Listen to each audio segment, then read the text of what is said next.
The Weight of Assumptions, A Journey to Redemption. The buzz of the airport terminal hummed in the background as Officer Jeremy Pell strolled through the gate, his uniform crisp and his demeanor calm.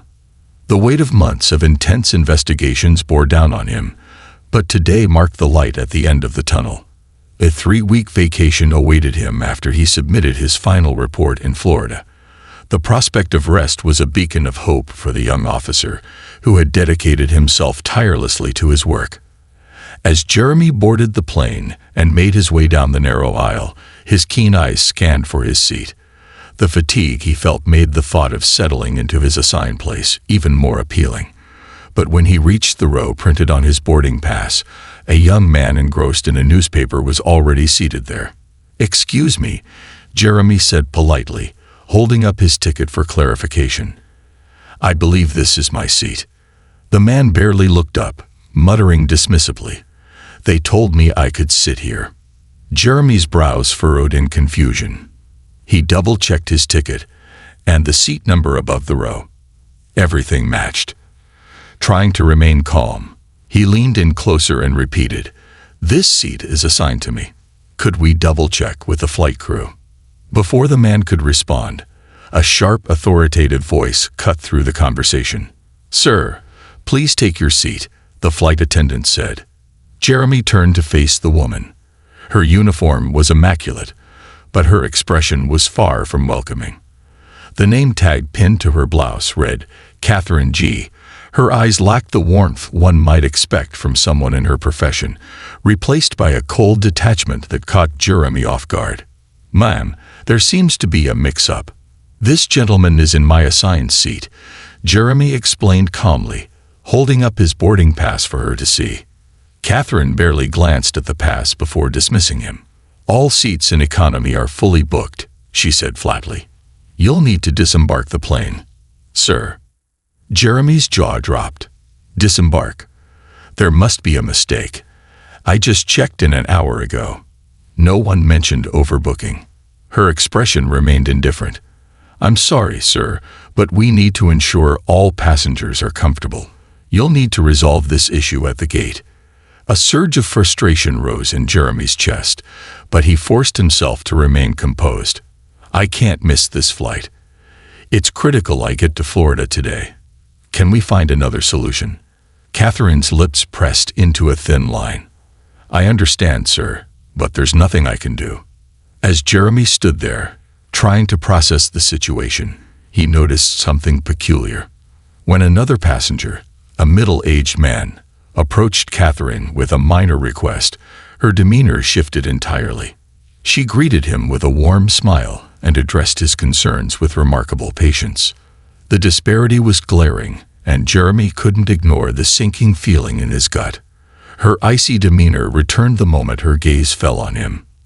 It wasn't the first time he had encountered this kind of treatment. As a black man, he was no stranger to the subtle, and sometimes overt, biases that still lingered in society. Still, Jeremy chose to give Catherine the benefit of the doubt. He explained again that he was a police officer on official business and asked if there was room for him in business class. Catherine didn't bother to check. "All the seats are taken," she said curtly. Jeremy glanced over her shoulder and saw another flight attendant escorting a passenger to business class. The lie stung, but he refused to lose his composure. Just then, a young woman seated nearby stood up. Her voice was firm as she addressed Catherine. "Excuse me, but this man has been nothing but polite. Why are you treating him like this?" Catherine's expression tightened. She offered the woman a forced smile. "Please take your seat, ma'am. We're about to take off." The woman didn't budge. "I'll be filing a complaint with the airline about this. This is unacceptable." The murmurs of other passengers began to grow louder. Some sided with the woman, while others argued that Catherine was simply following protocol. The cabin grew tense, the discord spreading like wildfire. Catherine, clearly rattled by the commotion, finally relented. She gestured for Jeremy to follow her to the crew station. Once out of earshot, her professional facade cracked entirely. "I'm the head flight attendant," she said sharply. There's no one here who can override my decisions. You need to leave the plane." Jeremy stared at her, incredulous. "Why are you treating me this way? Have I done something to offend you?" Her eyes flashed with something unspoken. Anger, disdain, or perhaps guilt. But she didn't answer. Instead, she crossed her arms and repeated her demand. Realizing there was no reasoning with her, Jeremy sighed and grabbed his bag. As he walked off the plane, he felt the weight of the injustice pressing down on him. The ripple effect. The flight took off without Jeremy, but the turbulence wasn't confined to the skies. Tensions among the passengers boiled over into heated arguments about the incident. Catherine did her best to restore order, but the damage was done. When the plane landed in Florida, Catherine was met by airport officials who informed her of an urgent meeting with the airline's disciplinary committee. At the hearing, Catherine confidently downplayed the incident, framing it as a misunderstanding blown out of proportion by difficult passengers.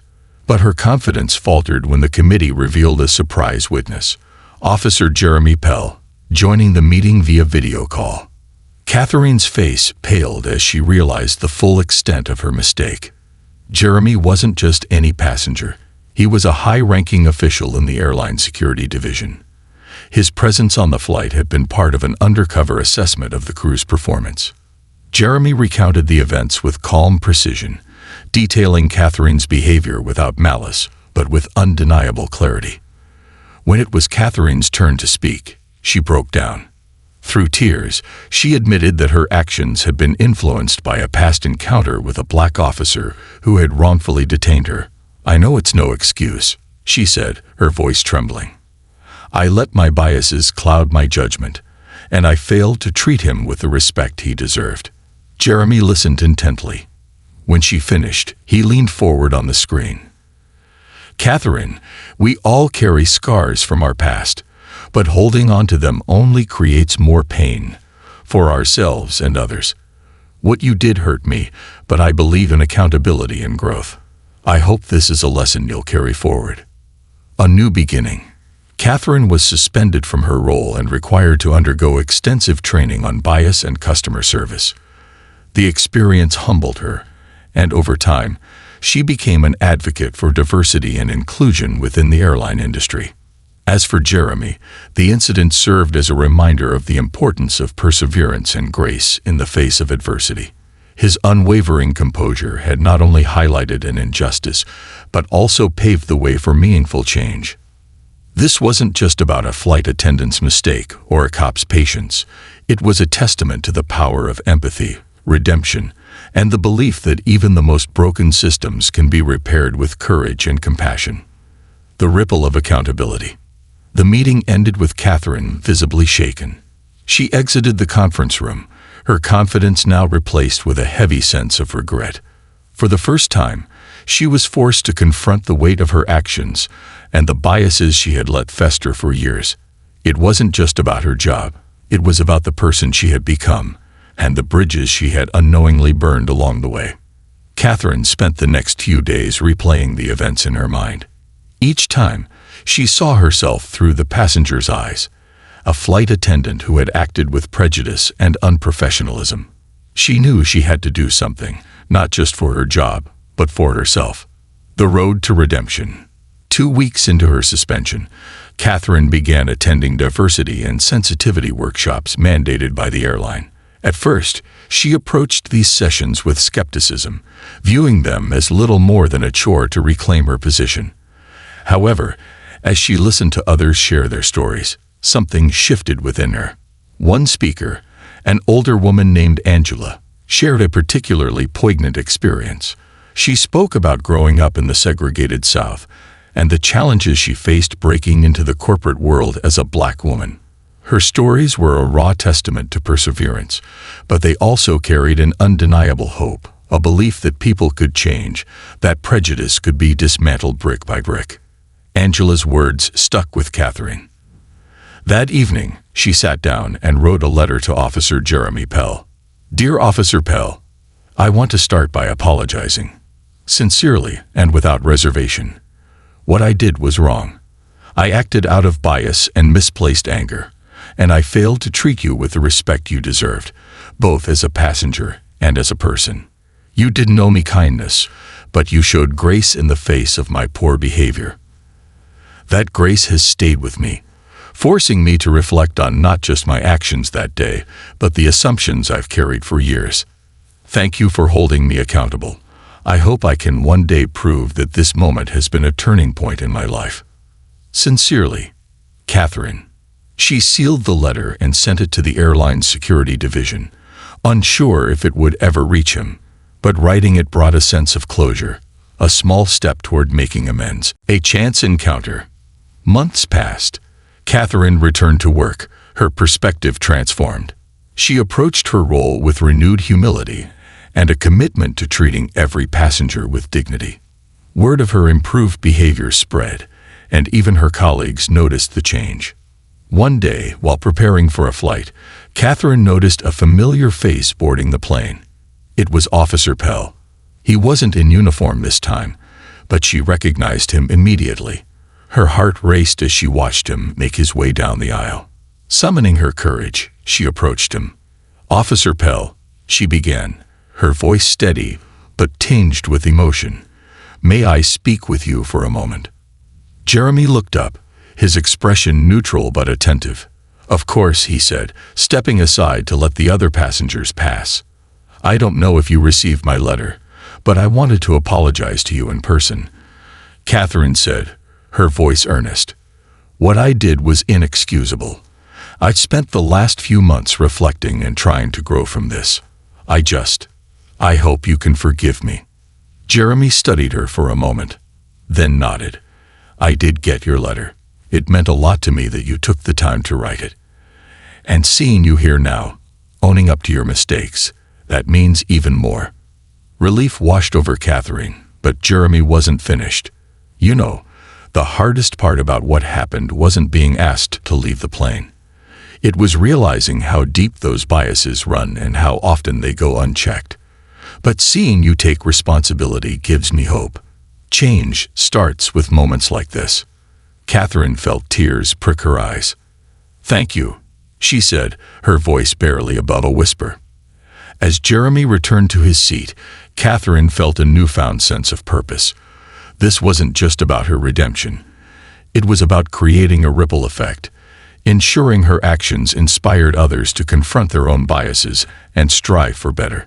Planting the seeds of change, Catherine began volunteering with a nonprofit organization that focused on fostering understanding across racial and cultural divides. She shared her story at events, admitting her mistakes and emphasizing the importance of accountability and growth. Her vulnerability resonated with audiences, many of whom admired her willingness to confront her flaws head-on. Jeremy, too, found himself reflecting on the encounter. He continued his work in law enforcement, but also started hosting community workshops aimed at building trust between officers and the communities they served. He often shared the story of the flight as an example of how empathy and dialogue could bridge even the deepest divides. A full circle. Years later, their paths crossed again at a conference on diversity in the workplace. Catherine was a guest speaker, her reputation as a champion for inclusion preceding her.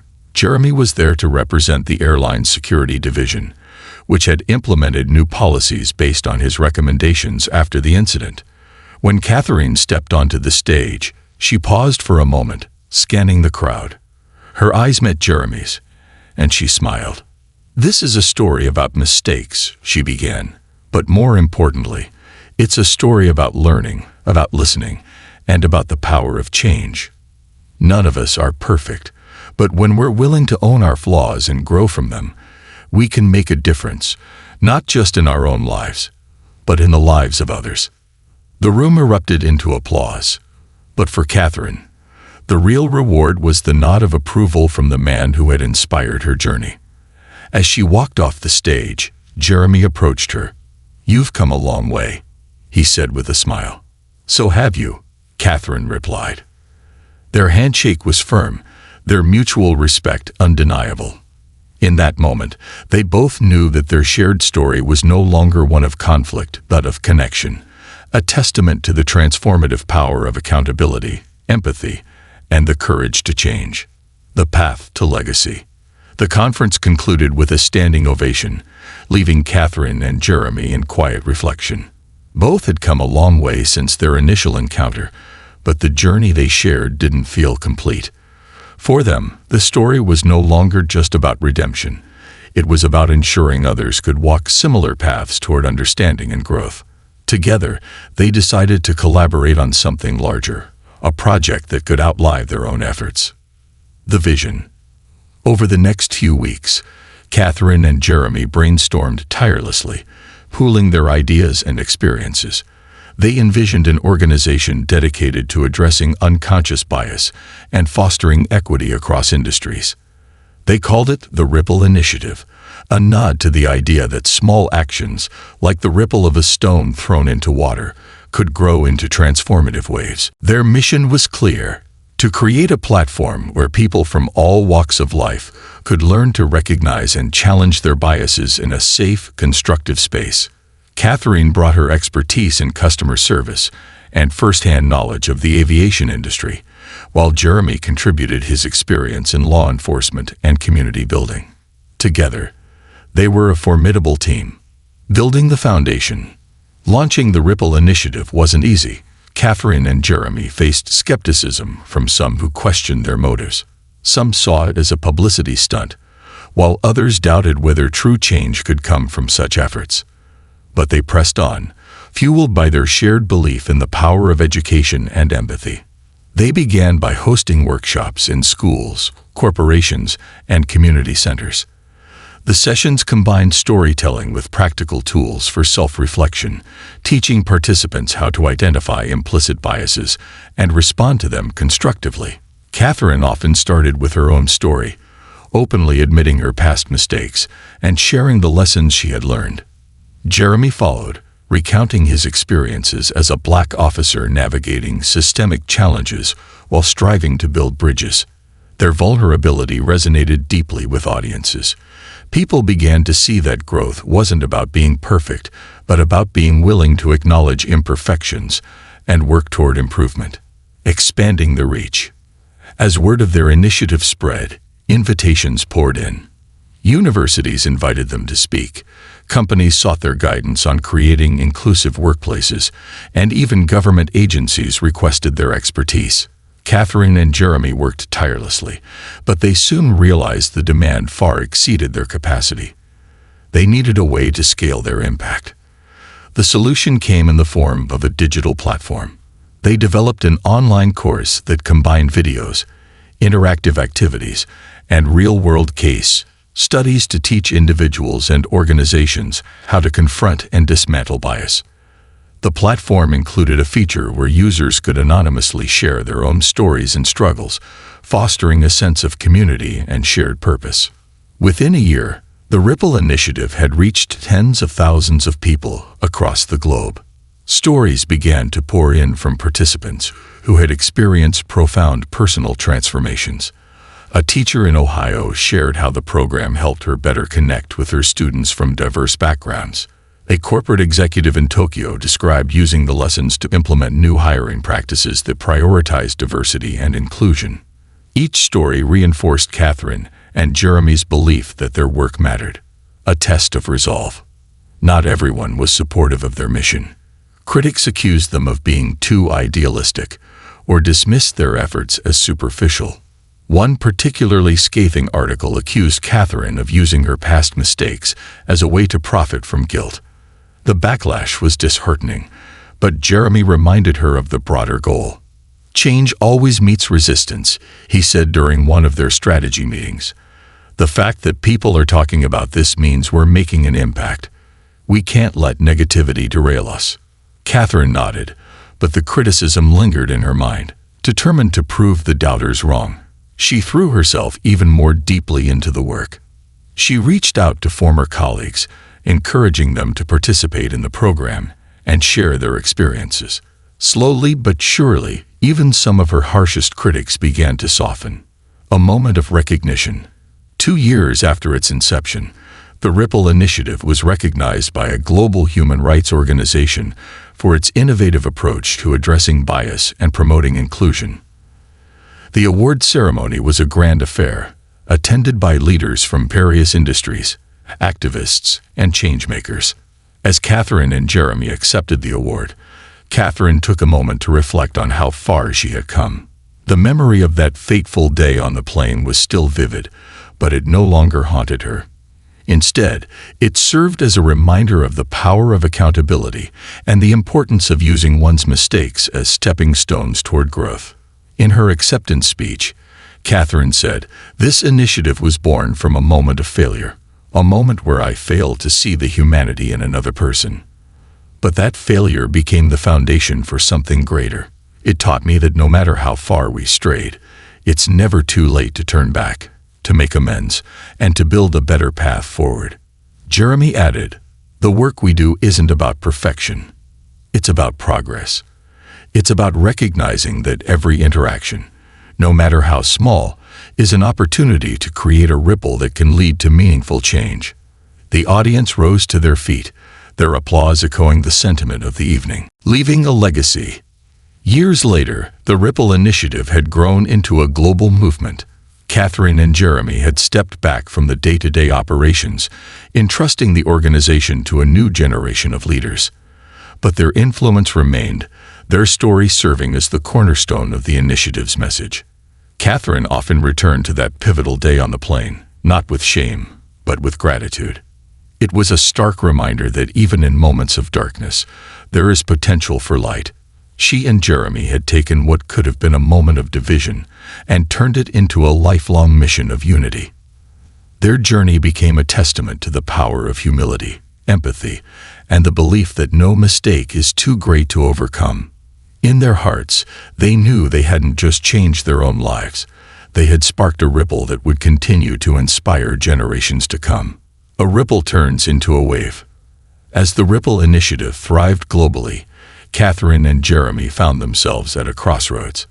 They had poured their hearts into their mission for years, but they both felt there was more to be done. Something deeper that could create permanent, systemic change. Their focus shifted from just educating individuals to tackling the institutions and structures that perpetuated bias and inequality. The idea that changed everything. One evening, during a planning retreat at a quiet lakeside cabin, Jeremy posed a question that hung in the air like a challenge. What if we could reach the decision-makers at the highest levels? CEOs, lawmakers, educators, people who shape the systems that impact millions. What if we could turn this initiative into a coalition for institutional reform? Catherine leaned forward, her eyes alight with curiosity. "You're saying we should go beyond training individuals and start rewriting the rules?" "Exactly," Jeremy replied. "If we want the ripple to become a wave, we need to focus on the systems themselves, changing policies, influencing laws, and creating lasting frameworks for fairness and equity." That conversation marked the birth of the Systems Impact Project, an ambitious offshoot of the Ripple Initiative. Its goal was to partner with organizations, governments, and schools to embed anti-bias principles into their foundational structures. The first steps. Launching the Systems Impact Project required more than passion. It demanded expertise. Catherine and Jeremy began by assembling a diverse team of professionals: sociologists, educators, lawyers, and policy experts. Together, they identified 3 areas where they believed they could make the most impact: corporate accountability, partnering with businesses to overhaul hiring practices, performance evaluations, and workplace culture; educational reform, collaborating with schools to develop curriculums that taught empathy, cultural awareness, and critical thinking from a young age; policy advocacy, working with lawmakers to draft legislation that addressed systemic inequality, from housing discrimination to criminal justice reform. Their first major collaboration was with a Fortune 500 company that had long struggled with diversity and inclusion. Catherine and Jeremy worked closely with its executives, guiding them through a comprehensive audit of their practices. The results were sobering: biased hiring algorithms, unequal pay structures, and a culture that inadvertently excluded underrepresented voices. But instead of pointing fingers, Catherine and Jeremy focused on solutions. They helped the company develop a roadmap for change, including unconscious bias training, mentorship programs for marginalized employees, and a transparent system for tracking progress. The company's transformation became a case study in how organizations could evolve, and soon, other businesses were lining up to follow suit. Challenges on the path. Not everyone welcomed their efforts. Lobbyists fought against their policy proposals, accusing them of overreach. Some educators resisted changes to their curriculums, fearing backlash from parents or political groups. Even within organizations, there were pockets of resistance from employees who felt the initiatives were unnecessary or divisive. Catherine, who had once been on the other side of these conversations, understood the discomfort that came with confronting bias. Change isn't easy, she often told their team. But discomfort is the price of growth. If we're not willing to face it, we'll never move forward. Jeremy, meanwhile, used his background in law enforcement to bridge gaps with skeptical groups. At one town hall meeting, a local business owner challenged him. "Why should I have to change how I've been running my business for 20 years? Jeremy responded with his trademark calm. "Because the world is changing, and the people you serve deserve to see themselves reflected in your practices. Growth isn't about abandoning what works, it's about evolving so that it works for everyone." A breakthrough moment. The turning point for the Systems Impact Project came when they were invited to present their ideas at the United Nations. The event, a global summit on inclusion and equity, was attended by world leaders, activists, and policymakers. Jeremy and Catherine took the stage together, their synergy palpable. Jeremy began by recounting their journey, how a moment of conflict on a plane had evolved into a movement that spanned the globe. "We started with conversations," he said. "Then we moved to education. Now we're here to talk about transformation. Real, systemic change that ensures equity isn't just a value, it's a reality." Catherine followed, her voice steady and passionate. "We've seen what's possible when individuals open their hearts and minds. Imagine what could happen if our systems did the same. It's time to stop treating inclusion as an afterthought and make it the foundation of everything we build." The audience erupted in applause, and the summit concluded with a resolution to adopt many of the principles outlined in their presentation. A ripple becomes a movement. Over the next decade, the Systems Impact Project became a cornerstone of global efforts to address systemic inequality. It influenced everything from corporate boardrooms to public school classrooms to the halls of government. One of their proudest achievements was the creation of the Equity Index, a comprehensive tool that measured institutions' progress in implementing anti-bias policies. The index became a gold standard used by organizations worldwide to hold themselves accountable. Catherine and Jeremy's work was recognized with numerous awards, but for them, the true reward was the stories of change they heard from people impacted by their efforts. A teacher in South Africa shared how the new curriculum helped her students see their differences as strengths. A police department in Seattle credited the project's training with reducing tensions between officers and the community. A small business owner in rural Kentucky, once resistant to change, wrote to thank them for helping him see how diversity had strengthened his company. Reflecting on the journey. Years later, as Catherine and Jeremy stood at the opening of the Ripple Center for Equity and Inclusion, they couldn't help but marvel at how far they had come. The center, a state-of-the-art facility dedicated to research, education, and advocacy, was the culmination of their life's work. "It's funny," Catherine said, looking out at the crowd gathered for the ribbon cutting. "All of this started because of a mistake I made on a plane." Jeremy smiled. "And because you had the courage to own that mistake and turn it into something bigger. That's what real leadership looks like." As they cut the ribbon, the crowd erupted into cheers. But for Catherine and Jeremy, the moment wasn't about applause or accolades. It was about the countless lives that had been touched, the systems that had been changed, and the hope that their work would continue to inspire generations to come. Their journey was proof that even the smallest ripple could grow into a wave, and that wave could change the world. Generations of change. Years after the establishment of the Ripple Center for Equity and Inclusion, the initiative had become a beacon of hope for people across the globe. Its influence extended beyond policies and workshops. It had sparked a cultural shift. Catherine and Jeremy had stepped back from day-to-day operations, but their legacy remained intertwined with the movement they had birthed. Now, their focus was on ensuring that the seeds they had planted would continue to grow long after they were gone. Passing the torch. As Catherine walked into the Ripple Center's auditorium one crisp autumn morning, she was greeted by a sea of young faces. These were the newest members of the Ripple Fellowship, a program designed to empower the next generation of leaders in equity and inclusion. The fellows, hailing from over 30 countries, were activists, educators, entrepreneurs, and visionaries united by a common goal: to build a world that was fairer and more just. Catherine took her place at the podium, her heart swelling with pride. "You are the continuation of this story," she began, her voice resonating with emotion. "What started as a single moment of accountability has grown into a global movement because people like you believed in the power of change. Now it's your turn to take this forward, to write the next chapter, and to make it your own." Among the fellows was a young woman named Priya, whose story exemplified the movement's impact. Growing up in a small village in India, Priya had witnessed firsthand how systemic barriers could limit opportunities for women. Inspired by the Ripple Initiative, she had started a grassroots organization that provided leadership training for young girls in her community. As Priya stood to share her story, her voice trembled but carried a quiet determination.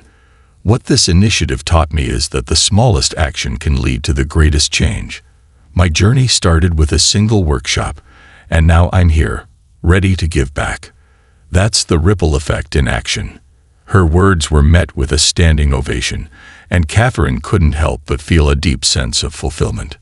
A global network.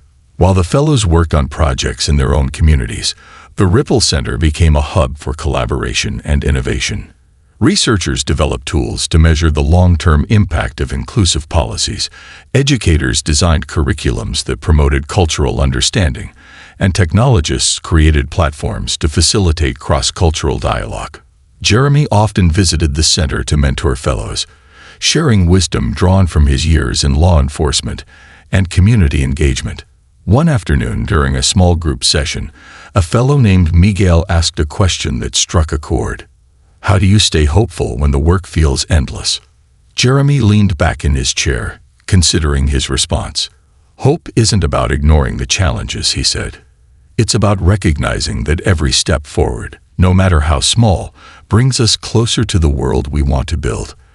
I've seen progress in places I never thought possible, and that's what keeps me going. You're part of that progress now." The unexpected challenge. As the Ripple Initiative expanded its reach, it faced an unexpected challenge: backlash from groups who felt threatened by the movement's emphasis on equity. Social media campaigns spread misinformation about the initiative's goals, and protests erupted in some areas where workshops were planned. Catherine and Jeremy met with the leadership team to address the situation. "We knew this work would be met with resistance," Catherine said. "But resistance is a sign that we're pushing against the status quo. The question is, how do we respond without compromising our values?" The team decided to launch a public campaign called The Truth About the Ripple, designed to clarify the initiative's mission and counteract the false narratives. The campaign featured stories from people whose lives had been positively impacted by the movement, showcasing the tangible benefits of inclusion and equity. The strategy worked. As more people learned about the initiative's true purpose, public support grew. Communities that had been skeptical began to see the value of the work, and the backlash gradually subsided. A personal revelation. In the midst of these challenges, Catherine experienced a personal revelation that deepened her commitment to the cause. One evening, while organizing old files, she came across the letter she had written to Jeremy all those years ago. As she read her own words, she was struck by how much she had changed since that moment. "I thought that letter was the end of my accountability," she reflected. "But it was just the beginning. Accountability isn't a single act. It's a lifelong practice. This realization inspired Catherine to pen a memoir titled Ripples of Redemption: My Journey from Bias to Purpose. The book chronicled her transformation and the lessons she had learned along the way. It became a bestseller, sparking conversations about the power of introspection and the importance of owning one's mistakes, a legacy cemented. In their later years, Catherine and Jeremy were honored with the United Nations Global Impact Award for their contributions to equity and inclusion.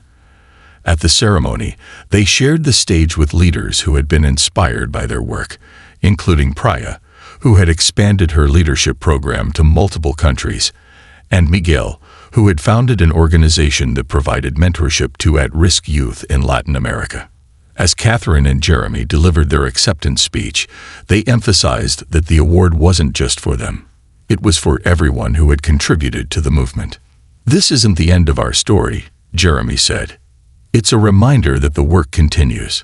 Each of you has the power to create ripples of your own, to challenge injustice, and to build a world where everyone is seen and valued." Catherine added, "We started with a single ripple, but together, we've created a wave. And that wave will keep growing, carried forward by every person who believes in the possibility of change." The future. As Catherine and Jeremy retired to quieter lives, they watched from the sidelines as the Ripple Initiative continued to evolve. New leaders emerged, each bringing fresh perspectives and ideas to the movement. One day, while walking through the gardens of the Ripple Center, Catherine turned to Jeremy. "Do you think we've done enough?" Jeremy smiled. "We didn't do it all, but we started something. And that's more than enough." In the years to come, the Ripple Initiative would touch countless more lives, its impact spreading like waves across an ocean.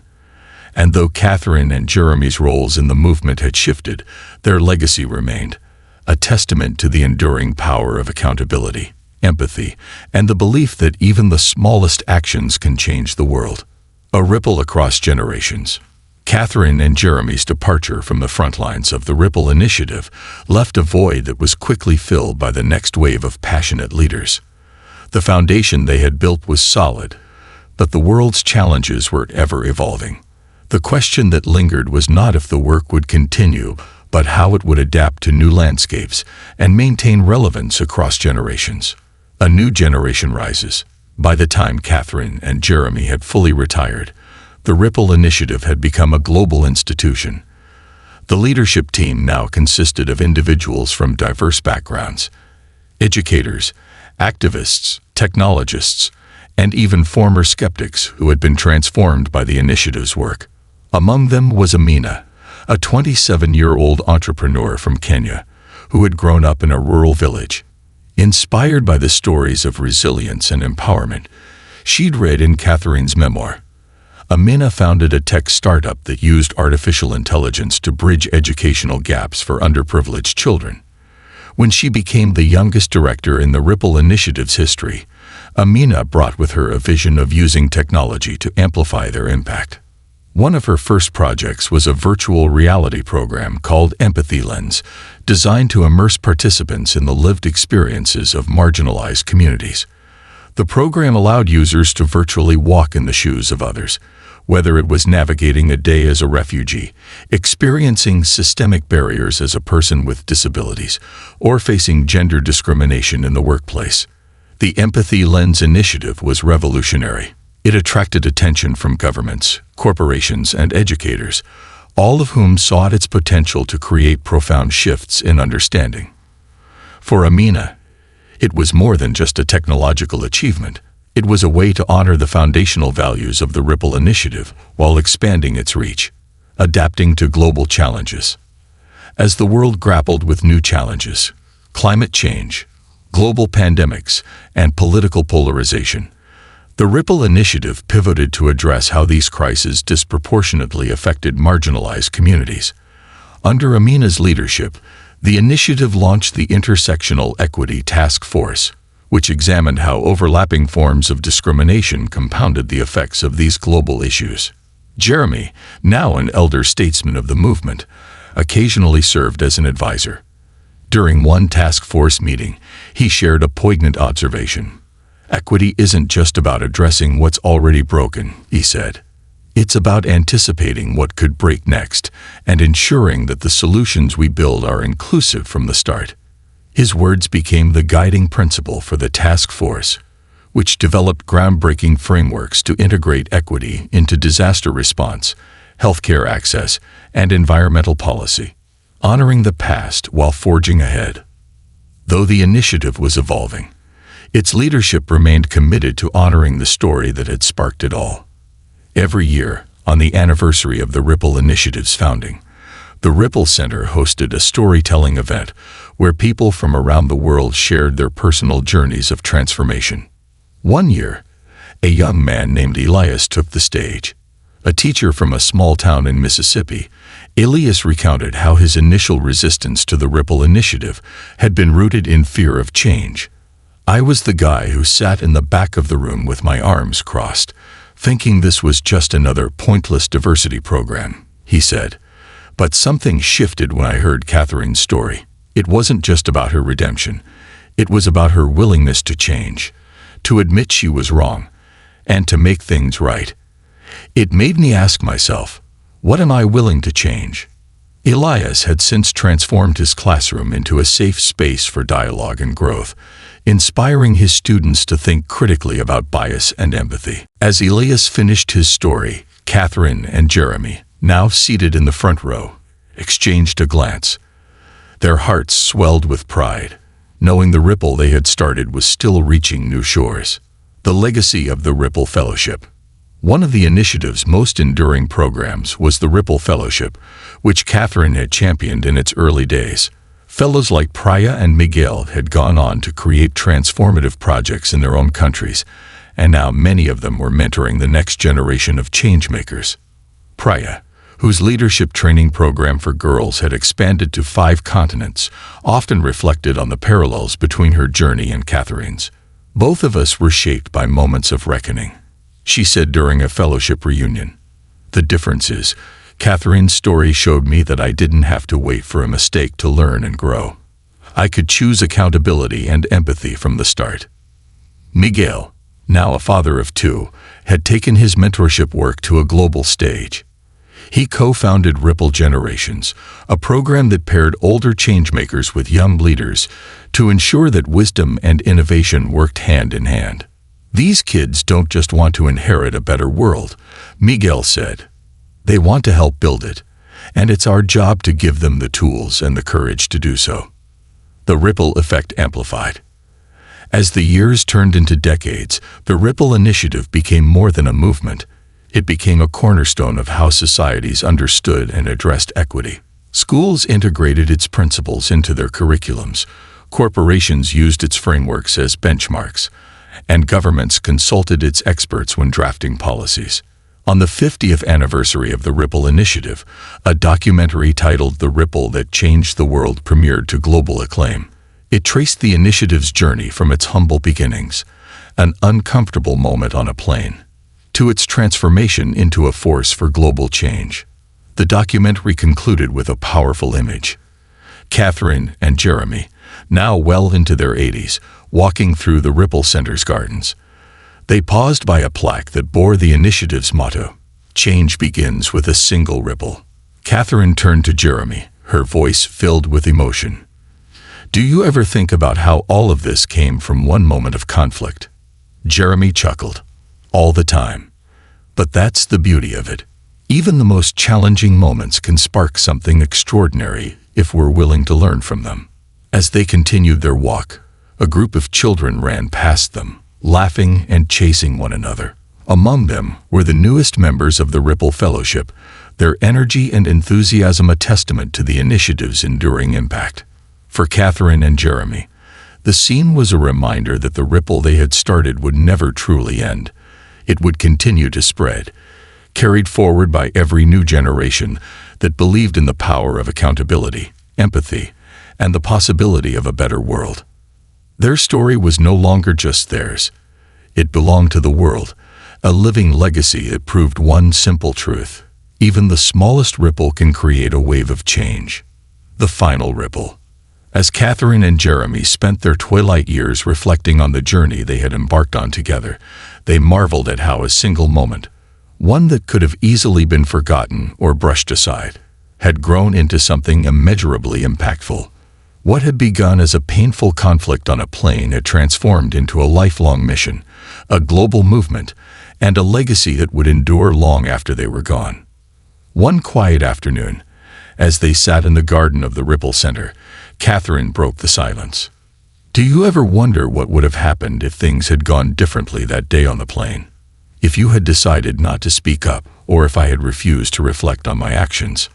Jeremy smiled, his eyes scanning the vibrant landscape, filled with people of all ages and backgrounds engaged in discussions and workshops. I do think about it, he admitted, and it reminds me how important it is to act in the moment. Whether it's speaking up, listening, or simply being willing to grow, those decisions are what create the ripples that lead to change. Catherine nodded thoughtfully. It also shows me that no one is beyond redemption, and no mistake is too great to learn from. If we're willing to own our actions and do the work, we can make amends and even turn our failures into opportunities to help others. As they watched the activity around them, a group of young Ripple Fellows approached to thank them for their vision and inspiration. One of the fellows, a young man named Leo, spoke with emotion in his voice. I just wanted you to know that the work you started changed my life. It helped me see the world and myself in a way I never thought possible. I'm here because of you. Catherine and Jeremy exchanged a warm glance. Thank you, Leo, Catherine said. But remember, this movement isn't about us anymore. It's about you and everyone else who carries it forward. The true measure of what we've built is how it lives on in the hands of those who come after us. Leo nodded, understanding the weight and beauty of their words. We won't let it end with us, he promised. The lesson. As the sun set over the Ripple Center that evening, Catherine and Jeremy's story came into focus as more than just a tale of redemption or a blueprint for change. It was a reminder of the profound lessons that could be drawn from even the smallest actions. Accountability is a gift. Mistakes are inevitable, but they carry within them the seeds of growth. Owning our actions, good or bad, allows us to learn, change, and inspire others to do the same. Empathy bridges divides. Understanding someone else's experience, even when it differs from our own, is the foundation of meaningful connection and progress. Change starts small but grows with care. A single act of courage, kindness, or reflection can spark a ripple effect that transforms lives and systems, proving that no action is too small to matter. Legacy is what we leave in others. The true measure of success is not just what we achieve, but what we inspire others to carry forward. As the garden lights flickered on and the laughter of children echoed through the grounds, Catherine and Jeremy knew their story was no longer just theirs. It belonged to the world, a testament to the power of reflection, growth, and the unshakable belief that even the most ordinary moments can lead to extraordinary change. And with that, the ripple became a wave, rolling forward into the future, forever reminding the world that change, no matter how small, always starts with the courage to take the first step. This concludes the story. Thank you for watching until the end. I hope you found it enjoyable. If you did, please consider liking the video and sharing it with your friends. Don't forget to subscribe to our channel and activate the notification bell for more captivating stories. Have a great day.